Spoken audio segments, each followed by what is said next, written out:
Hey guys, my name's Jordan, and in this video I'm going to be talking about the maintenance required in the first month just after setting up your new planted aquarium. I'm going to talk about what I do and the water change routine with fertilizing, and I'm actually going to show you me cleaning this tank because right now, as you can see, this tank is full of algae. It's an algae farm, and yeah, we need to clean this up. I've probably fertilized a bit too much, and what we've got is some diatoms, which is normal in the first few weeks. This is actually 3 weeks old now. So we've got some diatoms, that's a type of algae, a brown algae, and we've also got some green dust algae, which you can see on the hardscape and on the glass. And it's easy to remove, but the problem is it comes back really easy. When you're talking about algae, as I said in the past, you need to kind of think about the main root causes and then fix them, address them, and then hopefully the algae goes away. But of course, in the first month, you're going to have algae issues like diatoms, and it's just persistent maintenance that'll help you get rid of these algae problems.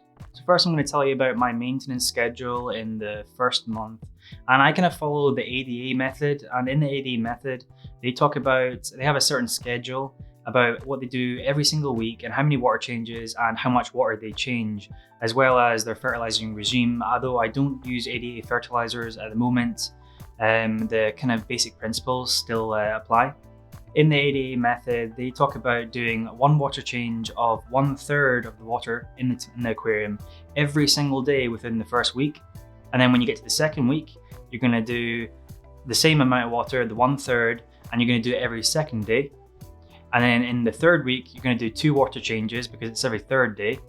I'm still doing the 1/3 of water change. And then from the fourth week onwards, you're going to do 1 water change a week. And that kind of schedule will help you beat any algae issues and definitely get your tank set on the right track to a successful aquascape. My fertilizer regime at the moment, as I said in the ADA, they like to fertilize from like basically day one, or at least when the plants start showing some sort of growth. I started fertilizing with APT Complete, which I've had an amazing amount of success with in the past, in the last few tanks I've done. But I believe I probably started fertilizing a wee bit too early in this tank, probably because it contains nitrate and phosphates, and maybe because of the new substrate, the planted aquarium substrate. There was a leach of nitrates, and it was just too much fertilizer basically. So I've kind of reduced that for now. But yeah, this is what I use, and I use it every single day. I use the recommended dosage on the bottle, and it's a brilliant fertilizer. So going back to my water changes, I like to use RO water. And if you can't use RO water, if you're using your tap water, as long as it's not too ridiculously hard water, meaning like a high TDS or something like this, as long as it's not too ridiculously high, then you'll be fine. Just pick the right plants. Although I use RO water, and I like to know what's inside my water. So what you have to do when you use RO water, you have to remineralize it, because you take the minerals out when you do your reverse osmosis process, and then you have to put the minerals back in by means of like a powder, like this one right here, which is shrimp mineral GHKH+, and that's what I use. But I aim for like a TDS of like 150 in most of my tanks.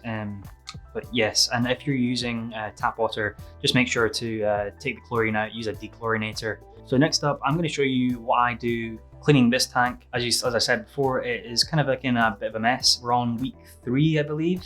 We're just finishing week 3, and we've got some green dust algae and some diatoms. But we can fix this, through maintenance and careful planning of finding the root causes of the algae. When I'm cleaning this tank, I like to drain a little bit of the water just so I can get my hand in and clean the glass and the rocks. I do this because you don't want to be spilling the water out when you try to get your hands in. But first of all, don't drain all the water and then clean the glass, because once you're cleaning the glass, you're kind of moving the plants about.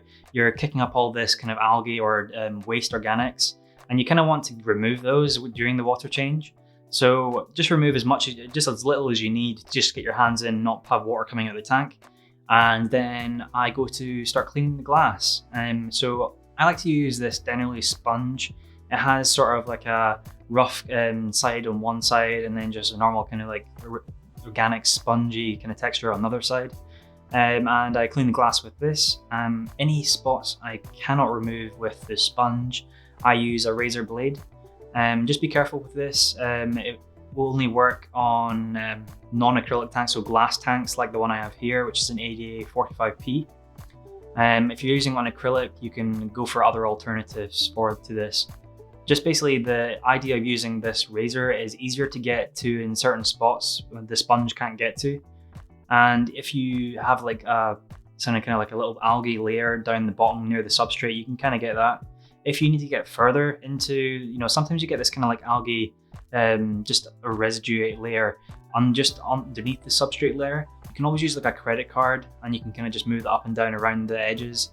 And if that's a problem, then that'll get rid of that as well. Just after I clean the glass, I like to remove the algae on natural rocks if there is any.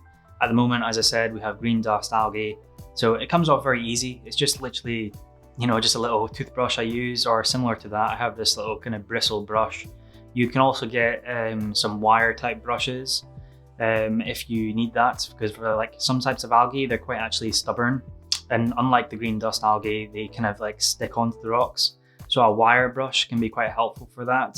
And if you want to get a brush like this, I'll leave a link. They're quite cheap. It's an affiliate link in the description. It's also worth at this point kind of waving your hand over the plants. Generally in the first few weeks, you don't really have to do that because there's not much waste. And especially having no fish, there's not really that much waste apart from dead plant waste if there is any. But yeah, waving your hand over the plants will kick up any detritus or any kind of waste organics, and that's always a good tip. While you're doing the water change, it's probably a good idea to clean some of the glassware if you need to. So, and the diffuser actually. The diffuser can be put in some sort of like bleach or chlorine solution. I use ADA Superge, and yeah, this cleans it quite well. I just do this while I'm doing the water change sometimes. And the glass tubes, I don't really always put them in bleach or anything like this. I find just like under, you know, in the tap, just using the little kind of like glass lily pipe cleaning brush and some warm water is absolutely fine. I don't generally put them in any kind of bleach solution or chlorine solution. I find it's fine. Now is probably a good time if you have to trim any of the plants, or if you have to, you know, remove any of the algae on the leaves. Just use your little hands and kind of like brush it off. Like for this green dust algae, it comes off really easy, so I can just use my like fingers to take off some of the leaves. But as I said before, we're going to remove 1/3 of the water, and this is what I like to do. You can remove more if you want. If there's any like serious algae problems and you're trying to remove a lot more, then you can go ahead and do this as well. It's totally fine. But just remember, if you're removing more water, you're going to remove a lot more of the nutrients. Depending on what kind of fertilizer regime you're using. As I said, I'm using a fertilizer it's not so much lean, and it's definitely not anywhere close to EI either. It's somewhere in the middle.